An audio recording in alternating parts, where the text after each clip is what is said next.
Hello friends, welcome to இணைய இல்லம் channel. எல்லோரும் எப்படி இருக்கீங்க? கண்டிப்பாக நம்ம எல்லாருமே நல்லாயிருப்போம் அப்படிங்கிற பாசிட்டிவான எண்ணத்தோடு வாங்க வீடியோக்குள்ளே போயிடலாம். இன்றைக்கி நாம் பார்க்க போகிறதும் கிச்சனில் நான் இன்றைக்கி என்னென்ன வேலைகள்லாம் செஞ்சேன் அப்படிங்கிறத பற்றி தான் நான் ஒரு பதிவாக எடுத்திருக்கேன். ஏதாச்சும் ஒரு விதத்தில் உங்களுக்கு யூஸ்ஃபுல்லாக இருக்கும்னு நம்புகிறேன். தொடர்ந்து ஸ்கிப் பண்ணாமல் பாருங்கள். இப்போ தான் ஃபஸ்ட் டைம் என்னோடய சேனலை பார்க்குறீங்க அப்படின்னா சப்ஸ்கிரைப் பண்ணிவிட்டு பக்கத்தில் இருக்க பெல் ஐக்கானை கிளிக் பண்ணிவிடுங்க. இன்றைக்கி எப்பவும் போல் தான் 3:30 மணிக்கெலாம் எழுந்தாச்சு. வாசல் தெளித்து கோலம் போட்டுட்டு பூஜை அறையில் பிரம்ம முகூர்த்த விளக்கு ஏற்றி சாமி கும்பிட்டாச்சு.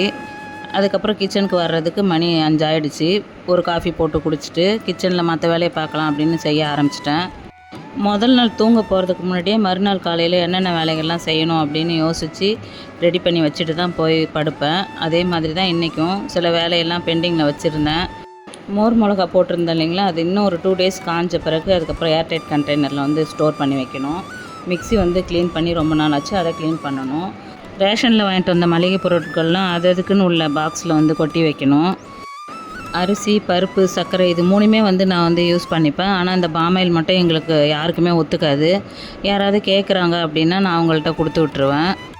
அப்படியே கிச்சன் கவுண்டர் டாப்புக்கு மேலே இந்த ஏரியாவில் பேப்பர் ஸ்டிக்கர் ஒட்டுறது நான் பெண்டிங்லேயே வச்சுருந்தேன் இல்லைங்களா, அதையும் இன்றைக்கி செஞ்சிடலாம் அப்படின்னு ட்ரை பண்ணேன்.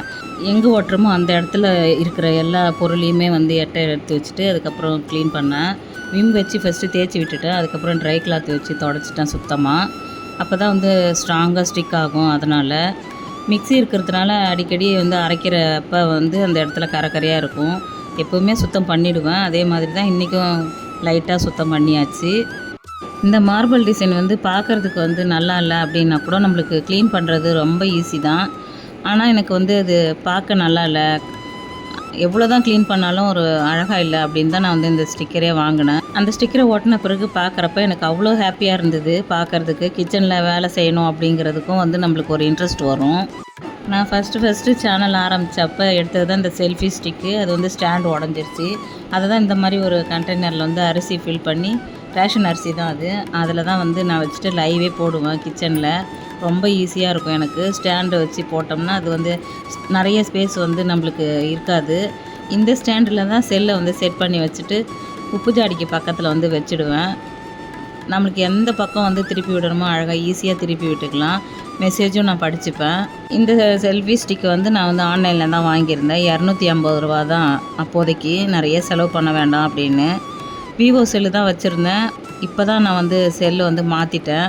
ஏன்னா அது ரொம்ப பழசாகிடுச்சு. கேமரா கரெக்டாக ஒர்க் ஆகலை, அதனால் மாற்றியாச்சு. இந்த செல்லு வாங்கி ஒரு வருஷம் ஆகுது. அதுக்கப்புறம் தான் நான் ட்ரைபேடே வாங்கினேன். அதோட ரேட்டு பார்த்திங்கன்னா 2000 வரும்.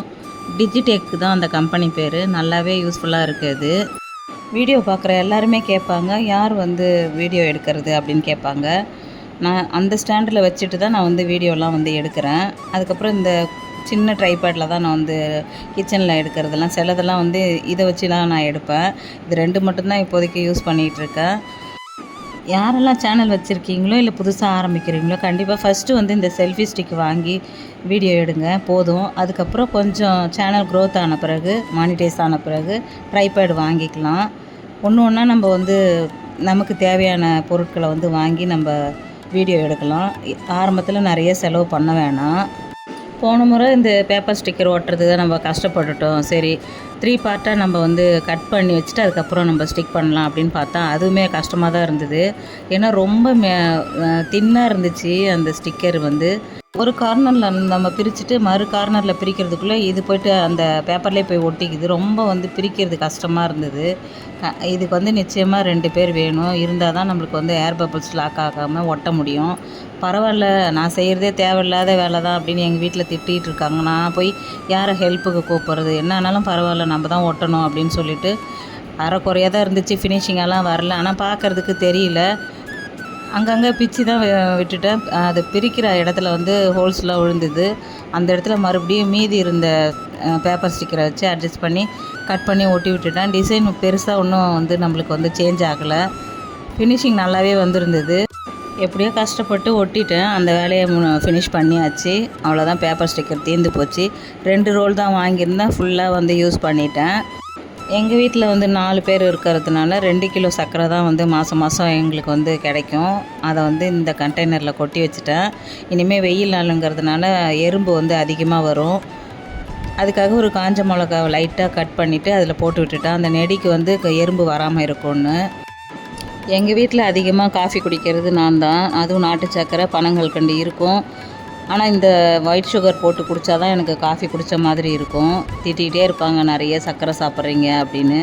எனக்கு சுகர்லாம் இல்லை, அதனால் நான் நிறைய லோ பிபி இருக்குன்றதுனால ஸ்வீட் அதிகமாக சாப்பிட்லாம்னு தைரியமாக போட்டு குடிச்சிடுவேன்.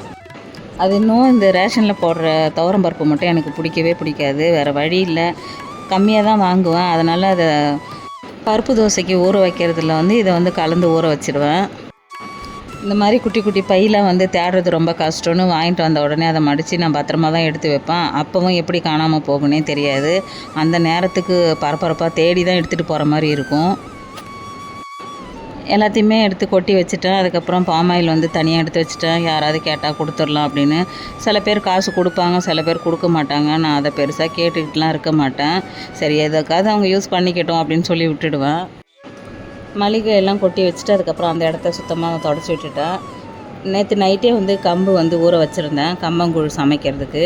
அடுத்தது பாத்திரம் தான் கழுவணும். பாத்திரம் கழுவுறதுக்கு முன்னாடி வந்து நம்ம உலை போட்டுடலாம் அப்படின்னு ஸ்ட்ராங்காக இருக்க குக்கரில் போட்டோம்னா அடி பிடிக்காமல் இருக்கும். நான் குக்கரில் விசில்லாம் வைக்க மாட்டேன். இந்த கூழ் ஆக்கிறதுக்கு வந்து அடி பிடிக்காமல் இருக்கிறதுக்காக தான் நான் அந்த குக்கரை யூஸ் பண்ணிகிட்ருக்கேன். எங்கள் வீட்டில் அதிகமாக வந்து கம்பங்கூழ் வந்து விரும்பி சாப்பிட மாட்டாங்க. அதனால் ஒரு 1/2 கிலோ தான் ஊற வச்சுருந்தேன். ஆளுக்கு வந்து 1 டம்ளர் இல்லைன்னா ஒரு 2 டம்ளர் அதிகபட்சம் குடிப்பாங்க. அதனால் கம்மியாக தான் வந்து ஊற வச்சுருந்தேன். 1க்கு 2.5 அப்படிங்கிற அளவில் வந்து தண்ணி வந்து ஊற்றிக்கிட்டேன். அதிலே கல் உப்பும் வந்து ஆட் பண்ணி நல்லா கலந்து விட்டுட்டேன். சரி, கம்பங்கூழ் ரெடி பண்ணிக்கிட்டு சிங்கில் இருக்க பாத்திரத்தை விளக்கிடலாம் அப்படின்ட்டு வந்து குக்கரை வந்து க்ளோஸ் பண்ணிட்டேன். லஞ்சு வந்து எப்பயுமே முதல் நாளே வந்து என்ன செய்யலாம் அப்படின்னு ரெடி பண்ணி காய்கறிலாம் எடுத்து வச்சுருவேன். இன்றைக்கி அந்த வேலை நான் செய்யலை. கொஞ்சம் க்ளீன் பண்ணுற வேலை நிறைய இருந்ததுனால நான் வந்து சரி லேட்டாக சமைச்சிக்கலான்னு விட்டுட்டேன். இந்த தோசைக்கல் வந்து இண்டாலியம் தான், ஆனால் எப்படி பிளாக் ஆகிடுச்சு பாருங்கள். நான்ஸ்டிக் தோசைக்கல் கலருக்கு வந்துருச்சு. வெள்ளையாக இருக்கணும் அப்படின்னு நம்ம டீப்பாக விளக்கணும்னு வச்சுக்கோங்களேன், தோசை வராது. அதனால் லைட்டாக தான் நான் வந்து விளக்கிப்பேன் அப்பப்போ. பாதி பாத்திரம்லாம் விளக்கி முடிக்கிறதுக்குள்ளேயே ஒலை கொதிச்சிருச்சு. அப்புறம் மீடியம் ஃப்ளேமில் வச்சுட்டு கம்பு மாவு கரைச்சி வச்சுருந்தேன் இல்லைங்களா, அதை வந்து கொஞ்சம் கொஞ்சமாக ஊற்றி வந்து நல்லா கிளறி விட ஆரம்பித்தாச்சு. சைட் பை சைடு எல்லா வேலையுமே கம்ப்ளீட் பண்ணிட்டேன். கம்பங்கூழ் ரெடி ஆகிடுச்சு. அவ்வளோதான் ஃப்ரெண்ட்ஸ், வீடியோவோட நிறைவு பகுதிக்கு வந்துட்டோம். இந்த பதிவு உங்களுக்கு பிடிச்சிருந்தது அப்படின்னா என்னோடய இனிய இல்லம் சேனலை சப்ஸ்கிரைப் பண்ணுங்கள். லைக்கும் ஹைப்பும் போட மறந்துடாதீங்க. கண்டிப்பாக உங்கள் கமெண்ட்டுக்காக நான் வெயிட் பண்ணுவேன். மறுபடியும் வேறு ஒரு பதிவில் பார்க்கலாம். தேங்க்யூ.